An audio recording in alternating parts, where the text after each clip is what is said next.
I am here to discuss the worst short notice matchups.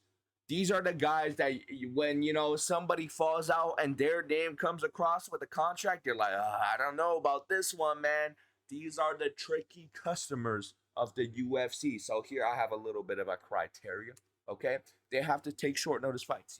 If they're known for that, that's even better. Their skill, if they're really good in a certain area that makes them, hard to prepare for on short notice. If they have amazing attributes, if they're super long and rangy, or if they have amazing cardio, or they have an uncrackable chin, or that unorthodoxness. If they're a tricky customer, that's gonna factor into it as well. And these criteria have no particular ranking. These are just things that I'm using to determine who my picks are. So my first person starting at flyweight, you know who it is, bro. It's my GOAT, Joshua Van. He's going to be fighting for the title soon. Hopefully, they announce that soon. But the reason he is on here is because he's the short notice king. He takes a bunch of short notice matchups. His cardios are always on point, always in shape. He always comes ready to fight, and he's always putting up amazing output. And his boxing is just so crisp. You got to, if you see his name and you're taking a fight against Joshua Van, be ready to eat jabs, front kicks to the body, and counter right hands, And, it helps his case that he took that short notice fight against Roy Val. And most of his fights, in the past year has been really short notice. And I'll take this time to say, short notice doesn't mean, oh yeah, you're coming in on 1 week's notice. It could just mean like a 4-week notice fight. That's also considered short notice to me. So with that being said, Brandon Royval was going to be, an honorable mention. He's a solid pick as well, but I just had to go with my GOAT, Joshua Van. Moving on to Bantamweight, we got Rob Font. Now, he doesn't take a lot of short notice fights, but he's very well-rounded. He has amazing volume, and that jab, man, he flicks that jab out all day. Ba, ba, ba, ba, ba. It's not going to chin you, but it's going to bruise up your face. There wasn't a lot of guys that take short notice matchups at bantamweight. I wanted to go with guys, that people knew about. So Rob Font is my pick for bantamweight. Moving on. Oh, Robert Font. Moving on. We got Josh Emmett. Okay? Y'all know who this is. It's Mr. Big Meaty Hook. All right? He will kill you with that big meaty hook, that big meaty right hand. He does have power. A lot of fucking power, and he's built like a turtle, okay? He's really hard to finish. He's really hard to take down as well. And you're going to be in danger against this guy, even if you got the most well-prepared camp. If you're ready for him, you're still going to be worried until that last bell ring, until that last round ends, okay? And you might be thinking, oh, Josh Emmett, he's not that, much of a threat. He's not that much of a short notice guy. Well, let's ask the guy that fought him on short notice last. Oh shit, he's still fucking dead. Yeah. I mean, this performance speaks for itself. And yeah, man, we're just gonna move on from this before Bryce Mitchell starts spewing some bullshit again. Mateusz Gamrot. Look, this is pretty obvious now that he's gonna be fighting Charles Oliveira. He's the late replacement king. He's always come in on short notice, fighting anybody. He fought Jalen Turner on short notice. He flew all the way across to Australia to fight Dan Hooker when nobody wants to fight Dan Hooker. And now he's fighting Charles Oliveira on like 2.5 weeks notice. He has pretty good cardio. He will spam shot, all right? Dan Hooker called him Mateusz spam shot for a reason. And he's a tough fight for anyone.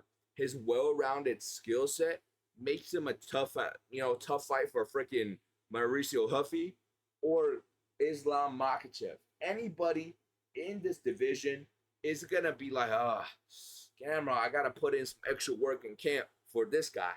And the worst part of all is that he doesn't care about being boring. He knows his value to the UFC isn't that he's not Ilia Topuria. He's Mateusz Gamrot. He'll come in, he'll fight anybody. That's what he does.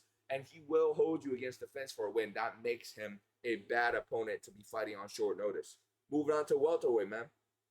We got Ian Garry. Look, I know he's really only taken 2 short notice fights, but come on, I just had to put him. He's one of the most notable guys in the division, and here's the reasons why. Okay, he's always in shape. He's always training. He's somebody that's looking to improve his skill set a lot.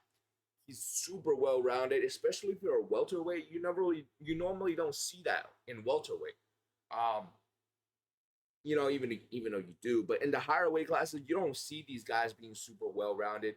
He's a technical maestro on the feet. He's very, very good on the feet.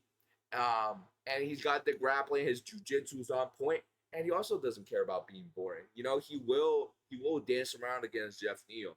He will just hold down MVP for a split decision. So this is one of the worst guys to have on short notice. Think about his performance against Shavkat. Think about his performance against Carlos Prates, especially. He's a very, very formidable short notice opponent. Okay, moving on to middleweight. I mean, Sean Strickland is pretty obvious. He's one of the guys that made me think about making this video. He's the guy that inspired the video. And yeah, man, he has solid cardio. He is a tricky customer. He's got that weird ass style, weird ass defense. He also doesn't care about being boring. He will just jab and teep, jab and teep, jab and teep. You might think to yourself, oh, Sean Strickland, he's not really a short notice guy. But he took the Imavov fight on 5 days' notice and beat Nasruddin Imavov pretty damn clearly. That's really impressive. And that Adesanya fight was on like 5 weeks' notice as well. So that counts to me, all right? And Strickland, he does have he has pretty good cardio. He trains all the time. And yeah, man, he's the tricky customer. He is the short notice, unorthodox guy. He will pull up, take you to a decision on a week's notice. All right? Moving on to Jiri. Now, I know this is not the best pick, but I love Jiri, so I had to put him in there.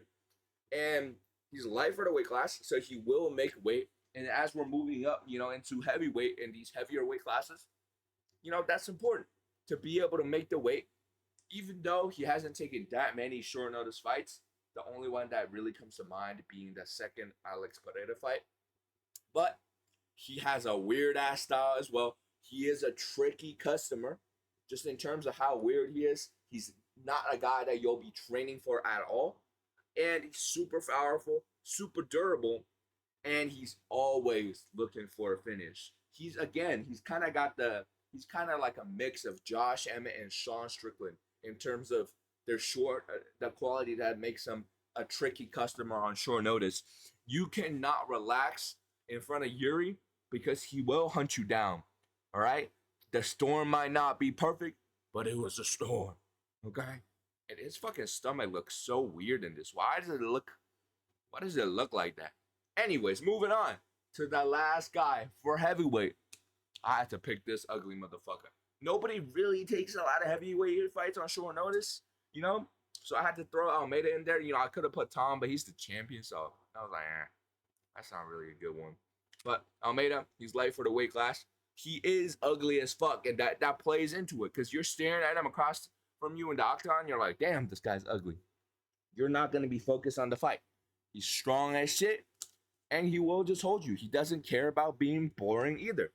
And, Almeida, he is a very skilled guy. He has he has that one front kick up the middle on the feet, and he has solid jiu-jitsu. His skill set is pretty decent. So he's my pick for heavyweight. Let me know what you think about my little list in the comments. If you agree, if you disagree, who else you would have nominated. And yeah, man, let me know what y'all think. Like and subscribe. I'll catch y'all at the next one, man. Peace.